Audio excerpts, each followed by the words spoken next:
এই ভিডিওতে আমরা দেখব ডিম্বকের ভেতরে আসলে কি কি রয়েছে। একটা ডিম্বক দেখতে আসলে এই ধরনের। আমরা আগের ভিডিওতে কিন্তু দেখে ফেলেছি যে ডিম্বকটা আসলে কিভাবে তৈরি হয়। তো এই ডিম্বকের ভেতরে কি কি আছে আমরা এই ভিডিওতে সেটাই দেখব।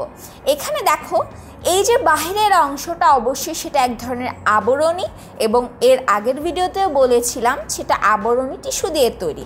এবং কি কি ছিল, একদম বাহিরের ত্বকটাকে আমরা বলছিলাম হচ্ছে বহিত্বক, এবং ভেতরের ত্বকটাকে বলছিলাম অন্তত্বক।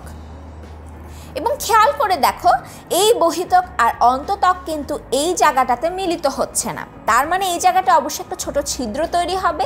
তার মানে এই ছিদ্রটা হচ্ছে এক ধরনের রন্ধ্র, এবং এই রন্ধ্রটার নাম কি?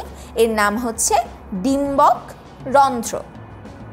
এবং এই অংশটা যুক্ত থাকবে হচ্ছে অমরার সাথে।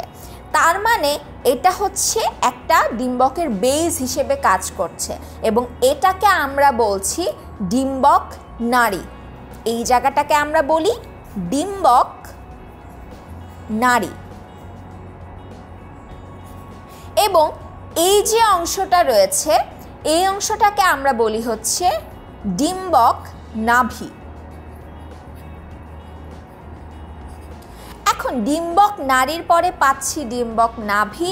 ডিম্বক নাভি থেকে উপরের দিকে যদি যাই, তাহলে এই যে মাথার অংশটা, উপরের দিকের অংশটা, এই অংশটাকে আমরা বলছি হচ্ছে ডিম্বক মূল। এটাকে আমরা বলবো ডিম্বক মূল। এবং এই যে ডিম্বক মূলটা রয়েছে, এই ডিম্বক মূলটার পরে এই যে অংশটা দেখছি, তার ভেতরে ছোট ছোট অনেকগুলো কোষ দেখতে পাচ্ছি। এই কোষগুলো আর কিছুই না, এগুলো হচ্ছে নিউসেলাস টিস্যু। নিউসেলাস টিস্যুর মধ্য থেকেই কিন্তু একটা কোষ পরবর্তীতে আর্কিস্পোরিয়াল কোষে পরিণত হয়েছিল। তার মানে নিউসেলাস টিস্যুর বাকি কোষগুলো এখানে অবস্থান করছে। তার মানে এগুলো হচ্ছে নিউসেলাস টিস্যু বা ভ্রূণ পোষক টিস্যু আমরা বলে থাকি। এবং এই যে ভেতরে অংশটা দেখতে পাচ্ছি, এটা আসলে কি? এটাই হচ্ছে মূলত ভ্রূণথলি। দেখো, পুরোটা দেখতে একটা থলির মতো দেখাচ্ছে। এবং এই থলির ভেতরে কি কি রয়েছে আমরা যদি একটু ভালো করে দেখি, এখানে আমরা গোল গোল প্রায় 8টা অংশ দেখতে পাচ্ছি। এই যে উপরের দিকে 3টা অংশ, এই 3টা অংশকে আমরা বলছি হচ্ছে প্রতিপাদক কোষ। এখন কথা হচ্ছে যে এই অংশটার নাম কি? তাহলে এখানেও তো 3টা রয়েছে, এখানেও 3টা রয়েছে, এটার নাম প্রতিপাদক হলে এটাও কি প্রতিপাদক? না, এটা হচ্ছে প্রতিপাদক কোষ। এবং আমরা কিভাবে বুঝবো হচ্ছে ডিম্বক রন্ধ্রের ঠিক উল্টো দিকে, এই ডিম্বক মূলের কাছাকাছি যেই 3টা কোষ রয়েছে, এই 3টা কোষকে আমরা বলি হচ্ছে প্রতিপাদক কোষ। এবং ডিম্বক রন্ধ্রের কাছে যে 3টা কোষ রয়েছে, এটা হচ্ছে ডিম্বাণু যন্ত্র। কেন? কারণ এর মাঝখানে যে বড় কোষটা দেখতে পাচ্ছ, এটাই হচ্ছে ডিম্বাণু, যেটার সাথে শুক্রাণু মিলিত হয়ে একটা জাইগোট তৈরি হবে। এবং ডিম্বাণুর দুই পাশে যে 2টো কোষ রয়েছে, তাদের নাম হচ্ছে সহকারী কোষ। এই 2টো কোষের নামই আমরা বলি হচ্ছে সহকারী কোষ। তার মানে এই পুরো থলির মধ্যে ডিম্বক মূলের কাছে যে 3টা কোষ, তাকে বলছি প্রতিপাদক কোষ, এবং ডিম্বক রন্ধ্রের কাছে যেটা, তাকে আমরা বলছি ডিম্বাণু যন্ত্র। এবং মাঝেরটা হচ্ছে ডিম্বাণু, দুই পাশে আছে সহকারী কোষ। এখন মাঝখানে, একদম মাঝখানে 2টো কোষ এখনো বাকি রয়েছে না? এই 2টো কোষের আসলে নাম কি? এই 2টো কোষকে আসলে আমরা বলি হচ্ছে সেকেন্ডারি নিউক্লিয়াস। এদেরকে কোষ হিসেবে আমরা না বলে ফেলি সেকেন্ডারি নিউক্লিয়াস।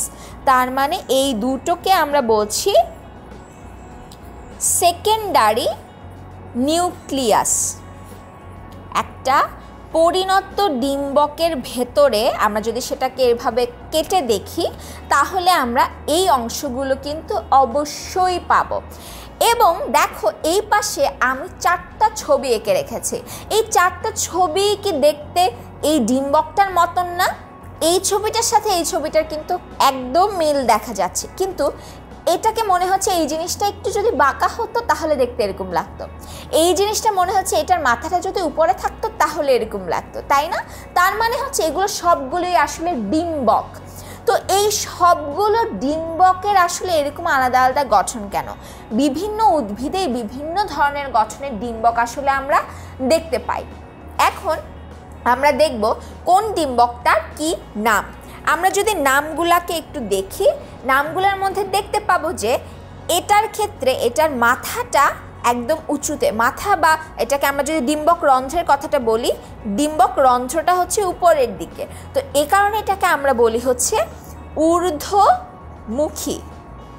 এটা হচ্ছে ঊর্ধ্বমুখী ডিম্বক। এর ভেতরে কিন্তু এরকম কোষগুলো অবস্থান করবে, আমি পুরোটা একে দেখাইনি। তো এরপরে এটা দেখো, এটা দেখতে মনে হচ্ছে যে জিনিসটা একটু বাঁকা হয়ে আছে, একদম পাশেও নেই, উপরেও নেই, নিচেও নেই, এটা একটু বাঁকা হয়ে আছে, এজন্য এটাকে আমরা বলি হচ্ছে বক্রমুখী ডিম্বক। এটার ক্ষেত্রে দেখো এই ডিম্বক রন্ধ্রটা একদম নিচের দিকে, একদম নিচের দিকে ডিম্বক রন্ধ্রের যে রন্ধ্রটা অবস্থান করছে, এটাকে আমরা কি বলতে পারি? এটাকে আমরা নিম্নমুখী বা অধোমুখী বলে থাকি। এই ডিম্বকটাকে বলি অধোমুখী ডিম্বক। এবং এখানে ডিম্বক রন্ধ্রটা একদম পাশে, তাই এটাকে আমরা বলি হচ্ছে পার্শ্বমুখী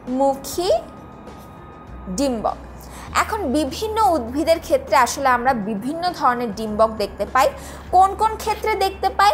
যেমন ঊর্ধ্বমুখী ডিম্বকটা আমরা দেখতে পাই হচ্ছে গোলমরিচ, গোলমরিচের ক্ষেত্রে আমরা ঊর্ধ্বমুখী ডিম্বকটা দেখতে পাই।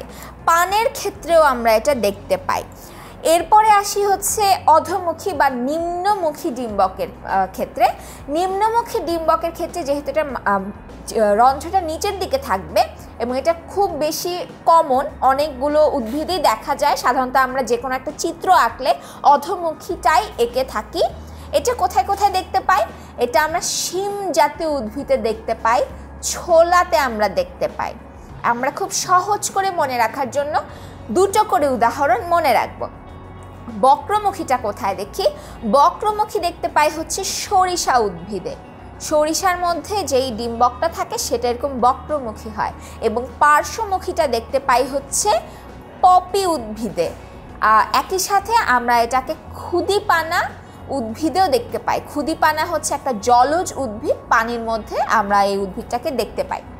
তার মানে হচ্ছে 4 ধরনের ডিম্বক হওয়া সম্ভব। 4 ধরনের ডিম্বক বলতে তাদের গঠনে একটু পার্থক্য। এবং একই সাথে আমরা যদি ডিম্বকের মূল গঠনটাকে যদি আরেকটু আবার দেখি তাহলে দেখব প্রথমে কি ছিল? প্রথমেই ছিল হচ্ছে ডিম্বক নাড়ি।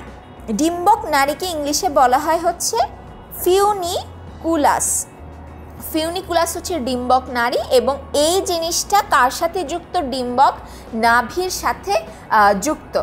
এবং এই ডিম্বক নাভিটা এই পুরো ডিম্বকের মধ্যে যে ভ্রূণথলিটার অংশটা, এই মূল অংশটাকে ডিম্বক নাড়ির সাথে যুক্ত করে রাখে। তো এটা হচ্ছে ডিম্বক নাভি। এবং ডিম্বক নাভির পরে আমরা দেখতে পাচ্ছি ডিম্বক মূল। ডিম্বক মূলকে আমরা বলে থাকি হচ্ছে চ্যালাজা। চ্যালাজা জিনিসটা হচ্ছে সবসময় এভাবে মনে রাখা সহজ যে ডিম্বক রন্ধ্রের ঠিক উল্টো দিকেই হচ্ছে চ্যালাজা। এবং চ্যালাজার দিকে যে 3টা কোষ রয়েছে ভ্রূণথলির ভেতরে সেটাকে আমরা বলি প্রতিপাদক কোষ।